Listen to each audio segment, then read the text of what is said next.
The Book of Genesis by Robert S. Candlish. Chapter 13. The earth given to the children of men and occupied by them. Genesis chapters 10 and 11.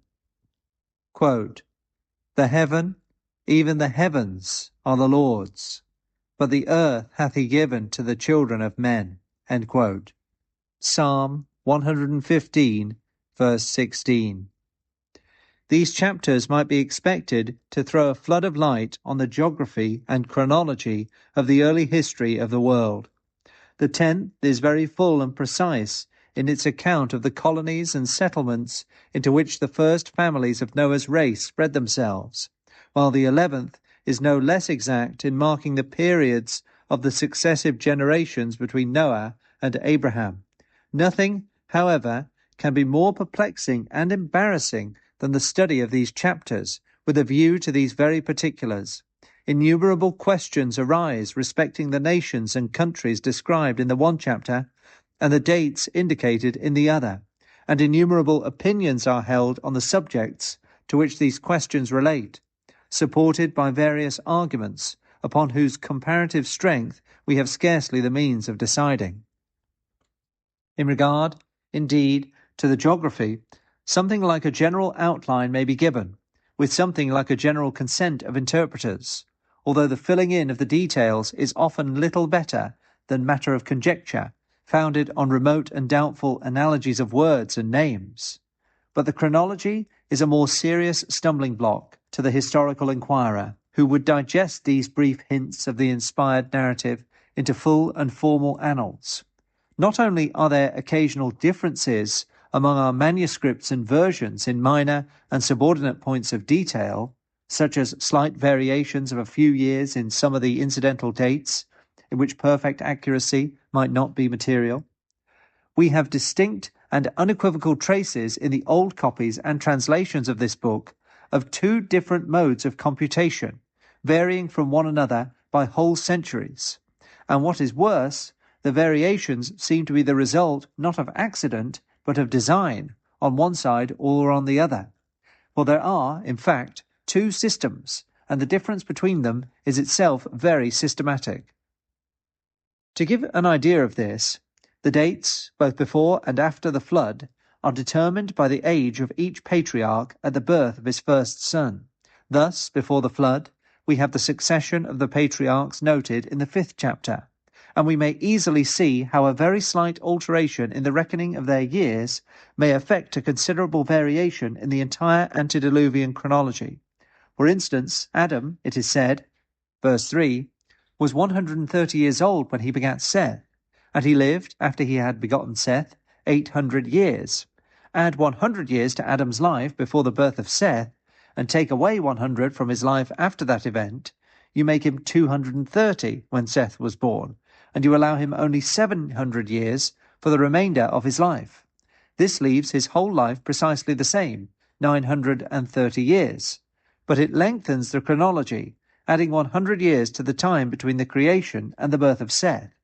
This is the plan on which the longer chronology is formed, for the same thing is done with the notices of the other patriarchs.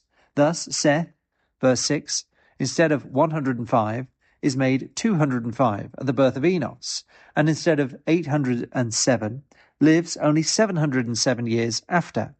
So also Enos, verse 9, instead of 90, is made 190 at the birth of Canaan, and lives not 815, but only 715 years after. And this is done uniformly, except in 3 instances: Jared, verse 18, Methuselah, verse 25, and Lamech, verse 28, in each of which there are already, in our copies, 100 years more than usual assigned to these patriarchs, before the birth of their respective sons. Such, in general, is the system opposed to that which is found in our present Bibles, and the difference is very much of the same kind in the genealogies after the flood, as these are given in the 11th chapter.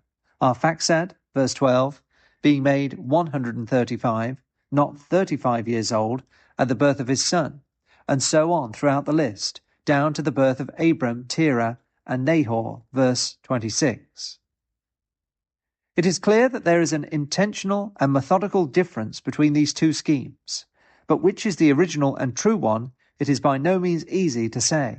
The arguments in favour of the prolonged chronology are drawn both from ancient versions, confirmed by Josephus and some of the Fathers, and also from the nature of the case, the lengthened periods enabling us better to explain the early increase of the earth's population and the early rise of cities and empires. On the other hand, all the Hebrew copies, which have come down to us, agree in giving the shorter dates, and unless this very concurrence, which is even more exact than is usual where the Hebrew manuscripts contain numerals or figures, be regarded as itself a suspicious circumstance, it ought to have great weight. It is upon this system that the chronology of our common English Bibles is reckoned, in regard to which it may be observed that while it is sufficient for all useful purposes, when we come down to the events of later times, it would be unsafe, to say the least, to accept it as quite certain and trustworthy in the times between the creation and the flood, and between the flood and the calling of Abraham. In fact, so far as the practical benefit of chronology is concerned, which is mainly valuable as it serves to unite and harmonize different streams of history, it matters comparatively little which of the two systems of dates we assign to events which happened while the stream was as yet single and unbroken. If we have a common point of measurement, it is enough, and this is furnished by the chronology of our English Bibles, which is that in common use, nor is there anything in the doubt in which this unessential question is involved, which should at all shake our reliance on the genuine and authentic character or on the verbal accuracy and inspiration of this first book of Moses. It has been handed down to us in many manuscripts and a great variety of versions, all of which, on the most searching scrutiny and collation, have been found, in every important particular, most thoroughly supporting and corroborating one another. There are two considerations besides, which may partly reconcile us to our present uncertainty in regard to many of the names and dates which occur in these first chapters of the book of Genesis. The first is that they were probably better understood and ascertained once. These things were written for those who lived before us, as well as for us, and the places and times specified in the history may have been well and certainly known to readers of this book in days of old, when the correct knowledge of them would be of more practical importance than it can possibly be to us now. The other is this, that they may come again to be better understood and ascertained hereafter. They may have some bearing on the latter days, and may receive new explanations as these days draw near. It is not impossible that this ancient history may be found, before all is done, to have had a prophetic character, or at least to have had a prospective reference to events which prophecy foretells. The prophecies relating to the end of the world have their dates, and their names of places and nations, at least as obscure to us now as are the delineations and computations of these early chapters of the Bible. The event, as the time of the restitution of all things approaches, will throw light on the dates and names of prophecy, and it may also throw light on the delineations and computations of Genesis. The map sketched in the 10th chapter may be found useful as a chart or plan when some of the names noted there, such as Gomer, Togarmah, Magog, Meshech, Tubal, become again prominent, as prophecy seems to intimate that they shall, Ezekiel chapters 38 and 39, Revelation chapter 20, and the chronological genealogies of the 11th, confessedly of doubtful interpretation now, may then help us to show on what terms and according to what arrangement the Lord, who retains, quote, the heaven, even the heavens, as his own, end quote, hath, quote, given the earth to the children of men, end quote, in ideal from the first, and in full realization at last.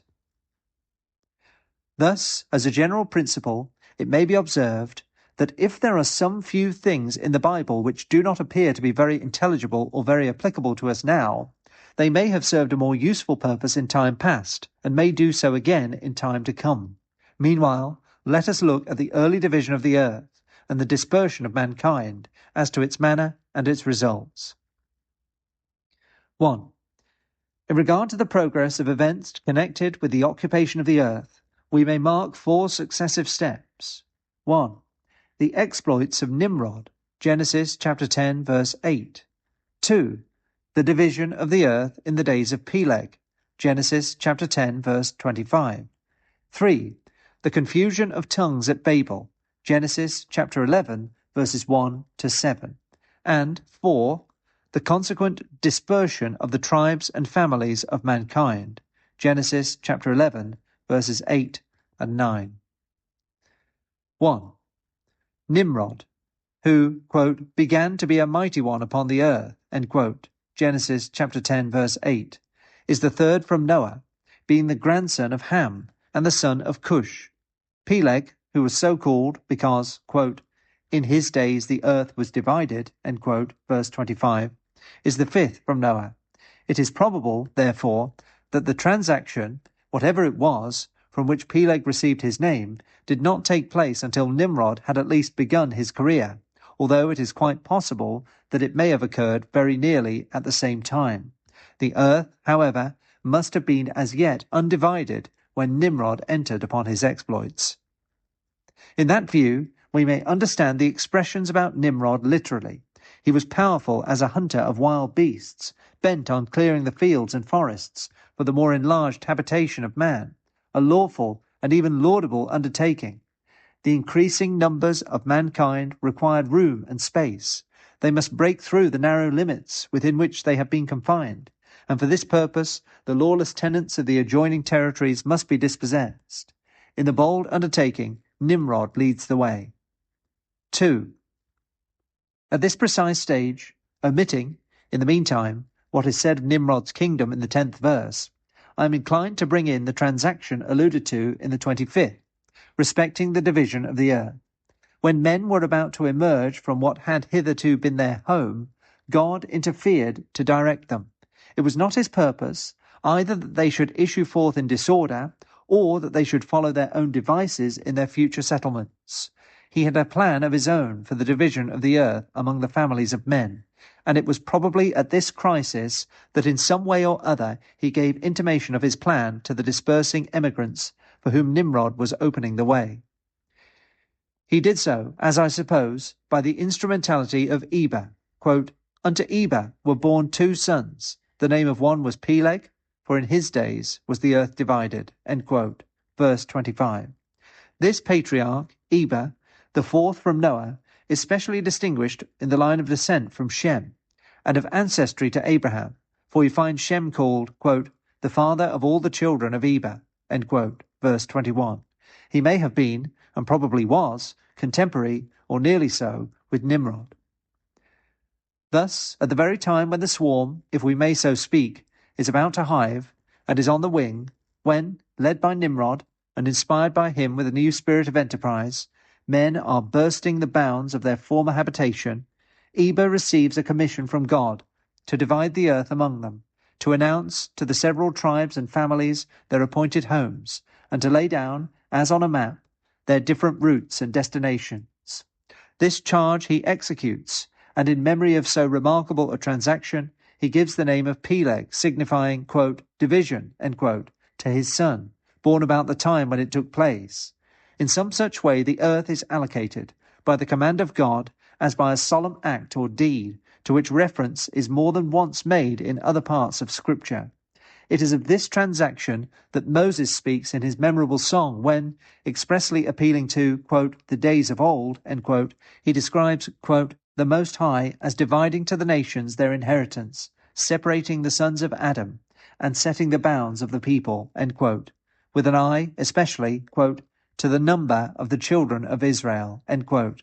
Deuteronomy chapter 32, verse 8. And Paul also, preaching at Athens, testifies of God, not merely as having, quote, made of one blood all nations of men for to dwell on the face of the earth, end quote, but also as having, quote, determined the times before appointed, and the bounds of their habitation, end quote. Acts chapter 17, verse 26. 3. The plan of God, however, did not tally with the presumptuous projects of ungodly man. If Nimrod, after clearing, in his character of a mighty hunter, the regions around man's earthly home, chose to lead forth his fellows on an enterprise of discovery and high daring, were they to be immediately scattered to the 4 winds, so as to lose the advantage which a compact union gave them? No. They must march in a body as a united band. So the emigrants thought and felt, as they eagerly followed their powerful leader, who himself by this time has tasted the cup of ambition, which, whoso touches it, must drain to the dregs. Here, then, we have a vast host or army journeying, quote, from the east, end quote, or, quote, toward the east, end quote. For the expression, Genesis chapter 11, verse 12, is now ambiguous, moving probably along the course of the river Euphrates, eastward and southward, until they come to the vast plain of Shinar, where the famous Babylon afterwards stood. That this expedition or emigration is identical with the beginning of Nimrod's kingdom, Genesis chapter 10, verse 10, may be certainly concluded from the circumstance that the same spot is named in both cases as the seat of the enterprise, Babel or Babylon.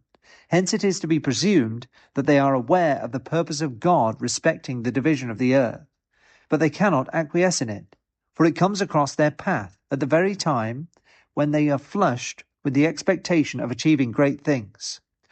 What to them is the fine scheme concocted by Eber and his godly allies, who make such vain pretences to the favour of heaven? They will take their own way. They will not be so foolish as to disperse themselves and part company with their valiant captain. They will stand by him and by one another. They are on the lookout, accordingly, for a suitable place to be their centre of union and seat of power, and the plain of Shinar answers their purpose.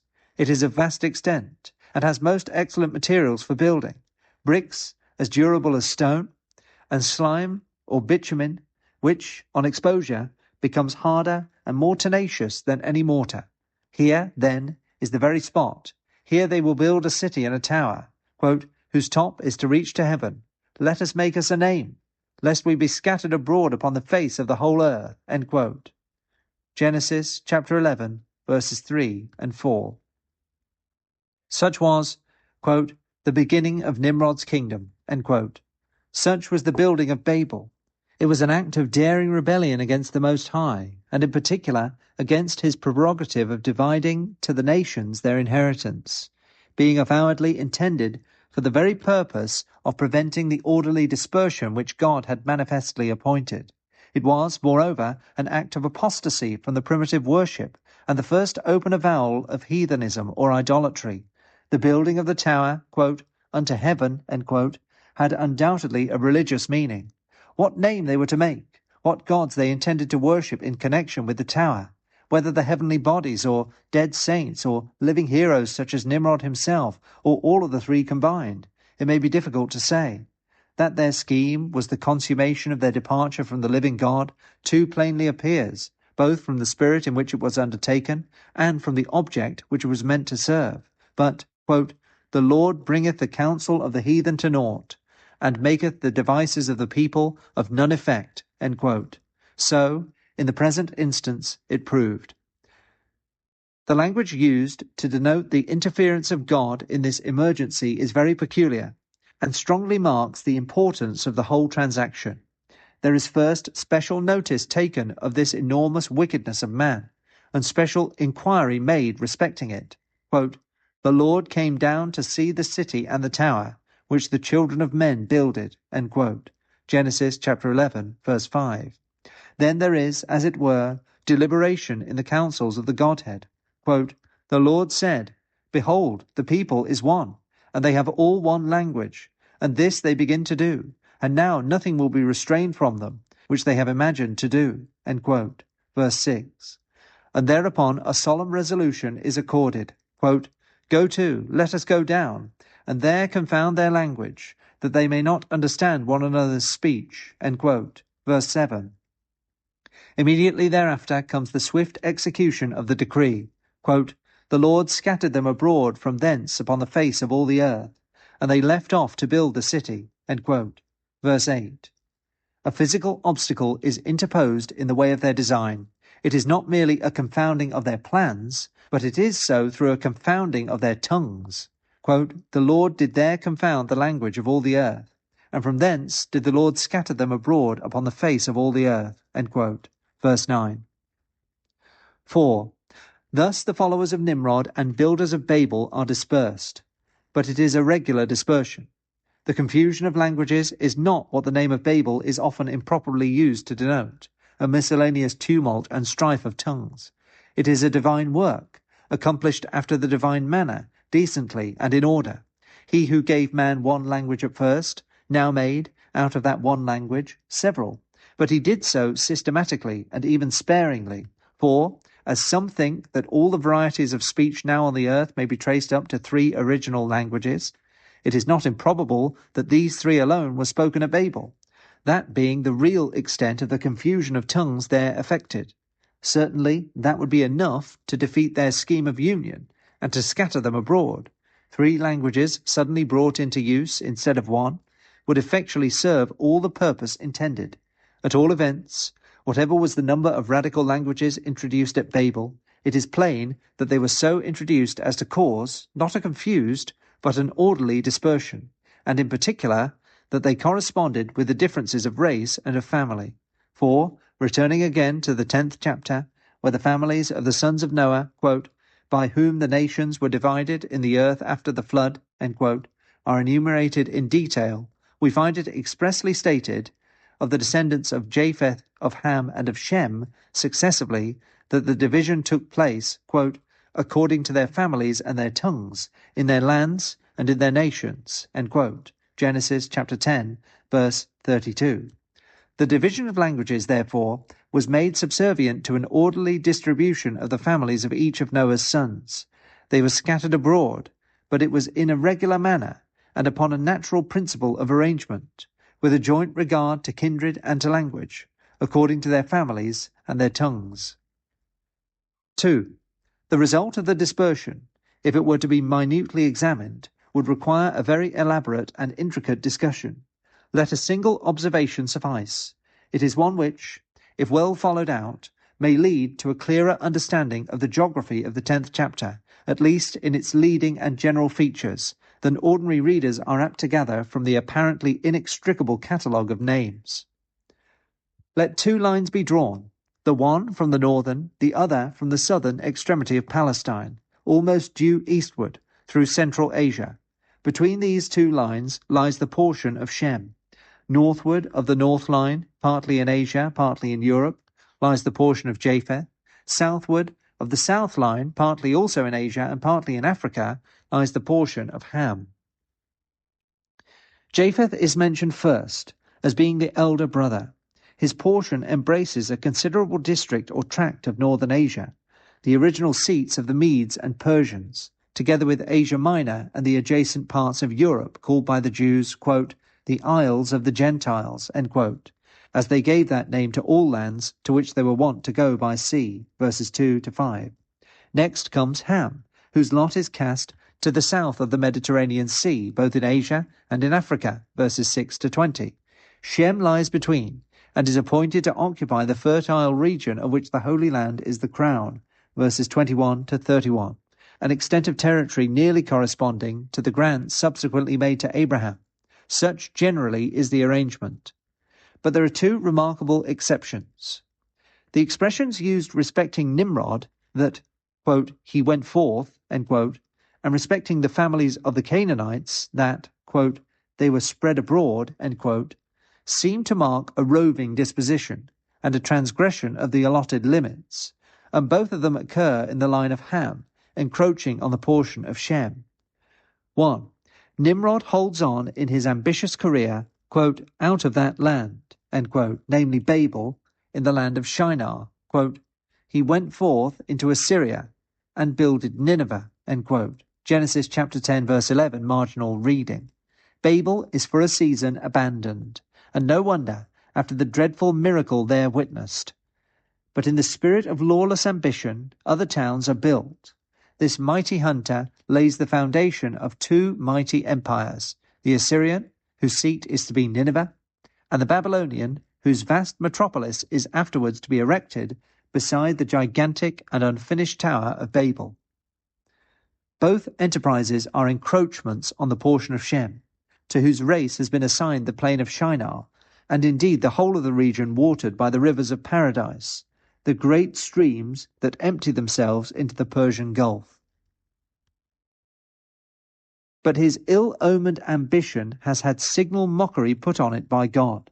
For many ages, indeed, the empires thus founded were allowed to flourish, and their founder received divine honours in both his capitals.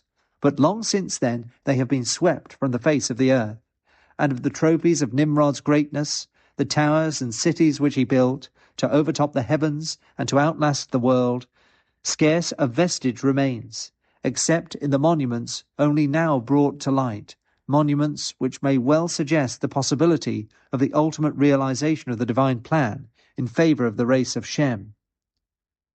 2. Another son of Ham intrudes into the lot of Shem, and into that part of it too which is most sacredly his, where Jehovah was to be blessed as the God of Shem. It is the spot to which, in his scheme of division, God has special respect. Deuteronomy chapter 32, verses 8 and 9. This very corner of Shem's allotted possession we find Canaan quietly preoccupying. Verse 19. Not, however, to the frustrating of God's sovereign purpose, but to his own worse ruin when the time comes. The race of Shem is to wait long before being put in possession of that pleasant region.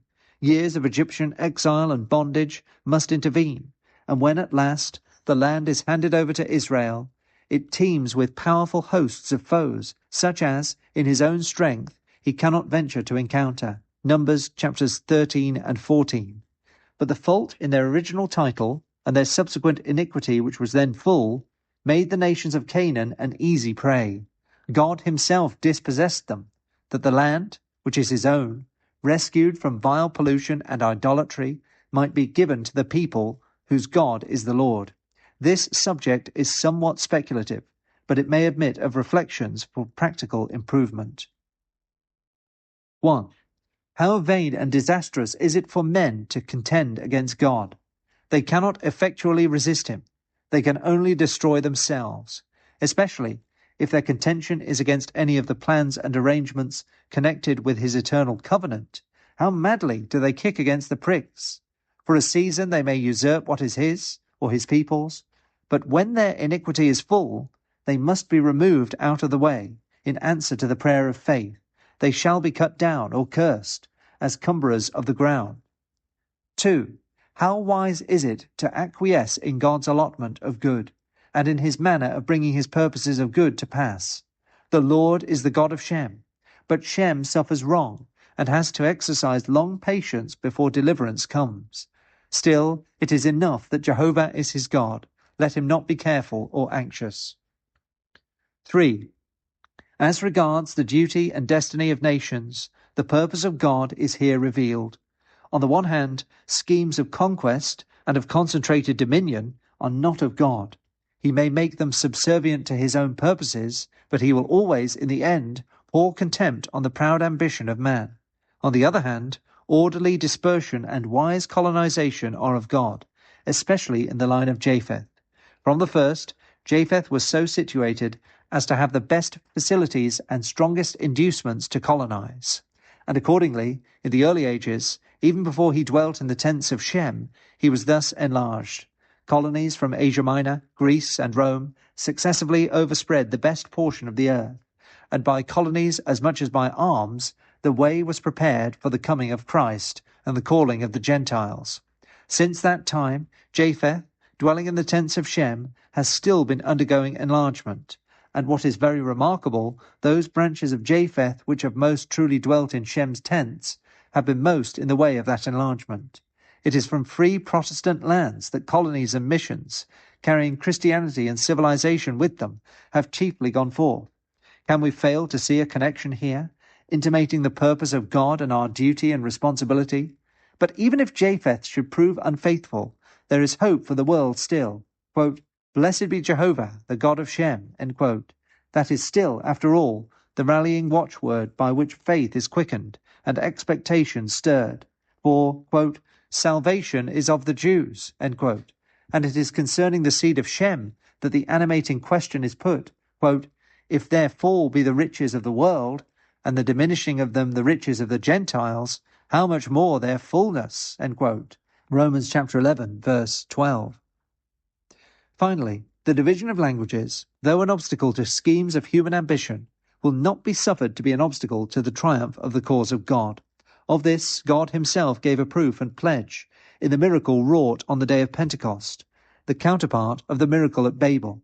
The separation of nations will not hinder the unity of the faith. At this very time, the increasing facility of intercourse, the increasing use of our own tongue over vast continents in the east and west, and the familiar mingling of natives of various lands are rapidly diminishing the difficulties which differences of language occasion. And whether these differences are literally to disappear, or are merely to become innocuous, assuredly, in the end, there shall be one utterance, as well as one heart, and one Lord for all.